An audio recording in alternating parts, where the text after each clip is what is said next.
মমতা দিলে না? হ্যাঁ, ও জেলের মমতাজ নিয়ে কি করবে? ও আর বাড়ি ফেরবে না, কবে ফেরবে? আর ও যদি সম্রাট আকবর, আকবর বিয়েটা করবি না? কবে করবি বল? আমি তো মনে করলাম যে ওর বিয়ে হয়ে গেছে। একা আছিস, ভালো আছিস? আকবর সাহেব একটা বাড়ি করবে, তারপরে বিয়ে করবে, তারপরে আমাদের দাওয়াত দেবে, তাই তো? আকবরে কিন্তু চেনা আসছে না, সম্রাট আকবর নায়ক হয়ে গেছে একেবারে। যেরকম চুলের কাটিং, দাড়ির স্টাইল, গেঞ্জি পরা স্টাইল, আকবর সত্যি করে চিনাই যাচ্ছে না। আকবরের জন্য একটা মমতাজ লাগবে।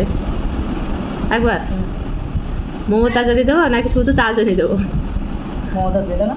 হ্যাঁ, ও জেলের মমতাজ নিয়ে কি করবে? ও আর বাড়ি ফেরবে না, কবে ফেরবে? আর ও যদি ফেরে দেয় দিদি মানে সমস্যা কি?